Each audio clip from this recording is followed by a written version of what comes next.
I'm a brilliant person, unlike my sister. I'd rather not be seen with my failure sister. As he sneers, I understood that my once beloved brother was gone. I've known it all along, I just pretended not to see it. In that light, it was probably inevitable that my brother ended up where he did. I'm just a regular worker for a local business. My father died a year after my little brother Rick was born. Because my parents have eloped, my mother didn't have anyone to turn to. She worked day and night and brought us up. That overwork took its toll, and her health began to deteriorate. By the time I graduated from junior high, she was no longer able to work as before. Watching my mother like that, I decided to get a job rather than go to high school. My mother told me, "You don't have to do this. If you want to go to school, we can manage the money." With your condition and Rick, there's no other way. I want to help the family. My enthusiasm unfortunately didn't land me on a permanent employment right away. For a while, I worked part-time and studied to obtain qualifications. At 18, I got my current job. In hindsight, I have some thoughts about how I couldn't get a higher education. But still, I believe it was the best choice I could have done under the circumstances. It wasn't all bad. My efforts somewhat stabilized financially. My mother's health improved and Rick went to university. The tuition wasn't cheap, but after his undergrad, he got a job in a well-known company. I remember that my contribution to their efforts made me happy. Rick's company was in the city, so we didn't see much of each other, but my mother and I were proud of him. However, recently, Rick's attitude to me was concerning. Don't act pompous. You're only a failure who got poor education. Because he graduated from university and he got into a well-known firm, his disrespect towards me became pronounced. I was shocked the first time he said this. Mother tried to tolerate his actions with no luck. She's a failure, and that's a fact.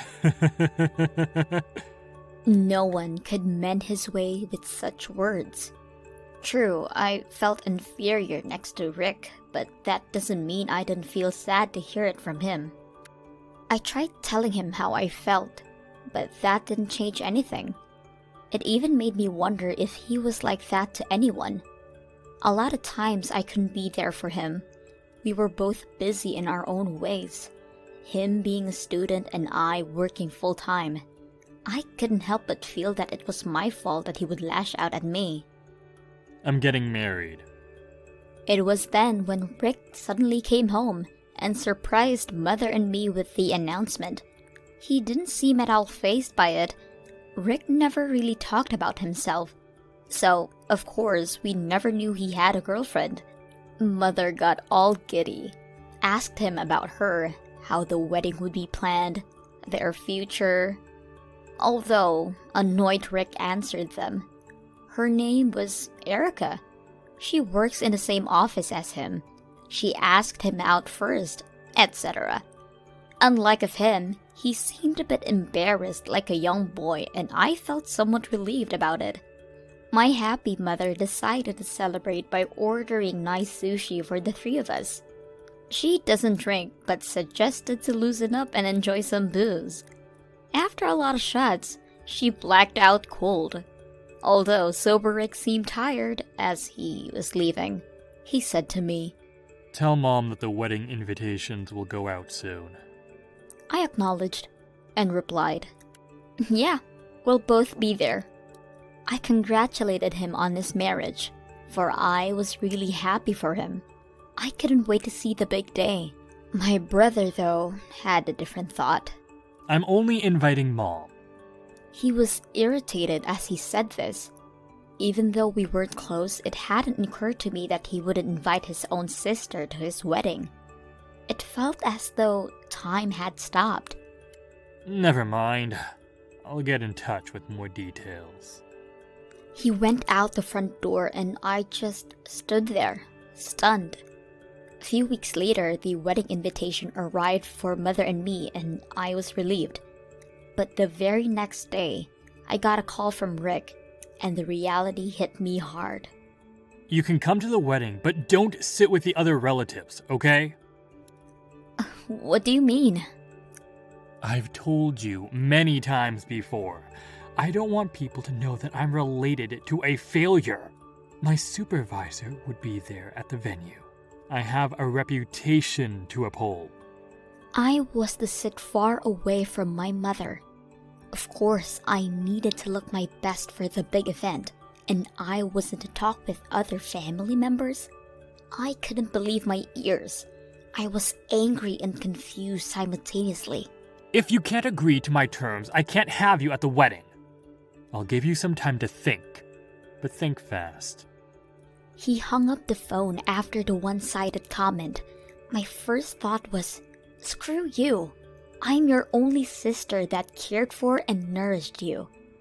He knew that I paid for his tuition, that I was his guardian while mother was preoccupied.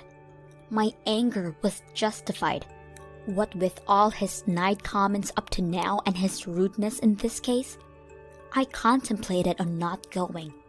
It was obvious my brother didn't want me there, and there was no win for everybody. But this wasn't my wedding, and it wasn't only up to Rick to make the decisions. If I didn't attend, my mother would be suspicious. Maybe she wouldn't be able to happily attend if she found out. I don't know anything about Erica or her side of the family. But if the groom's small family didn't gather for the occasion, that would be concerning. Compared to that, me repressing my thoughts and attending the wedding as a total stranger seemed like a better solution. Rick felt more like a son than a brother anyway, and being able to be there for him wasn't any worse than not going at all. I obliged to his terms, in which he replied casually, If you say so. Oh, and explain whatever to Mom by yourself. The day came, and I used work delay as an excuse to my mother in justifying the seating arrangements. As I went up to the desk, I found out that they didn't have my name on the list. I tried calling Rick, but he never picked up. I explained the situation to the staff, but they weren't much help. I didn't know what to do when my mother called me. Are you here yet? There was no use in hiding any longer, so I told her bits of what was going on and to get Rick on the phone. Get in here, now! Her orders were strong, and soon enough I was led into the family waiting area. The air was terrible when I arrived. Fortunately, Erica and her family wasn't present. My mother was mad at Rick, whom was exhausted. Why would you keep this from me? If there's anything else going on, tell me here and now. Her strong attitude wasn't what you could imagine from her usual self. I told her the rest of the story, in which she turned to my brother. Why would you do such a thing? Do you understand what your sister did for you throughout these years? Is this how you repay her kindness? I told you already, Mom, it's just a misunderstanding. Her seat is somewhere with the others. Rick was vexed and acted as though it was nothing to get mad about. It was unbelievable how he could go so low, even for him. I don't know what hurt him while we were talking to each other, but my little brother wasn't there anymore. It's too late to get you a place, so you can go home. Unsure whether or not if he is capable of empathizing, but he tried to wave me away. I was, and surely my mother was as well, furious. So I replied in the happiest voice I could muster. Sure, I'll leave right now. I'm going to. You're too much of a disappointment. My mother followed me out. This should have hurt Rick, leaving him to explain to Erica why his family won't be attending their wedding. But with a rather plaintive look on his face, he replied, I was planning on ending ties with a failure and her leech anyway. It was just sooner than expected. I was offended. I did not want to deal with him anymore. Mother said she had something to do before leaving, so we left after we attended that matter. I thought that now things ended with him, I would never hear from Rick again. I was wrong. On our way home, I got a call from Rick. I kind of knew what he wanted, so I put him on the phone with the brightest sing-song voice. "Well, darling brother, what's the matter?" What the hell did you do? He didn't seem happy to hear me. If not, more aggravated. Because you told Erica everything's a mess. The matters we attended to before leaving was telling Erica and her family on what happened. That we were leaving and about how Rick treated his family this past years. You went too far. What kind of person ruins a family's wedding? I wanted to tell him, it's you, but I gulped down my words and instead said, "We did it for her, you know?" Rick still kept yelling through the phone, not understanding. I went on unfazed. "With what you've been saying to me all these years, who knows what you'll do to Erica in the future? Especially someone who cuts ties with his own blood. We did her a favor. It was up to her whether or not she'll go through with the wedding, and she chose not to." As if to relieve the past exasperations, I gave a righteous argument. I could sense Rick going weaker as I spoke to him. He seemed to realize what Erica would think of him now. He didn't talk back, so I thought this was the end of the conversation. But then... I can't cancel the wedding. My supervisor's here. Saya, do something. It was the weakest moment of Rick that I've seen. It was as if we were back in time, when he was just a child following me around like a duckling. But it was none other than Rick who crushed my memories.